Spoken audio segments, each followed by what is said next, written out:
गरुड़ पुराण की कथा आती है कि यमराज जी एक तोते को देखकर हंस गए।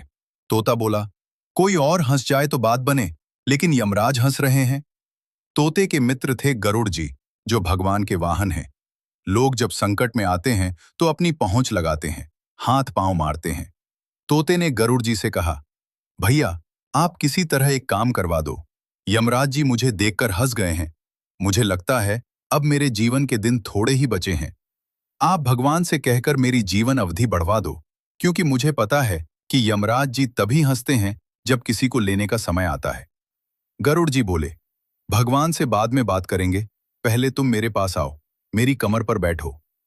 गरुड़ जी उसे उड़ाकर 7 समुद्र पार एक गुफा में ले गए और अंदर छोड़ दिया। उन्होंने कहा, यहां रहो, यहां कोई नहीं आएगा।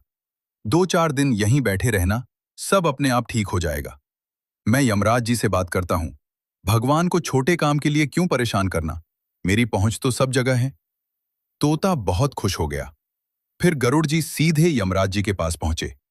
यमराज जी बोले, आइए आइए गरुड़ जी, कैसे आना हुआ? गरुड़ जी बोले, हम बस एक बात कहने आए हैं, फिर हमें वैकुंठ जाना है। हमारा एक मित्र है, एक तोता। आपने उसे देखकर हंसी क्यों की थी? अगर कोई योजना बना रहे हो तो मत बनाइए। यमराज जी बोले, अच्छा, उस वन के तोते की बात कर रहे हो? मैं तो उसे देखकर इसलिए हंस पड़ा था कि कर्म की लीला देखो। वो तो अभी यहां बैठा था और उसकी मृत्यु 7 समुद्र पार एक गुफा में बिल्ली के खाने से लिखी हुई थी। मैं यही सोचकर हंस रहा था कि यह 7 समुद्र पार उस गुफा तक पहुंचेगा कैसे। इतने में यमराज जी बोले, देखो वह आ गया। पीछे देखा तो उस तोते की आत्मा आ रही थी। वह मर चुका था। गरुड़ जी बोले, मैं ही उसे वहां छोड़कर आया था। यमराज जी बोले, मनुष्य नहीं जानता कि वह कौन से जन्म के कर्म भोग रहा है। जो लिखा है वह टल नहीं सकता।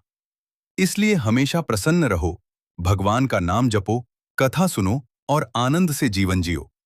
यह मत कहा करो कि हम इतना अच्छा करते हैं, फिर हमारे साथ बुरा क्यों होता है।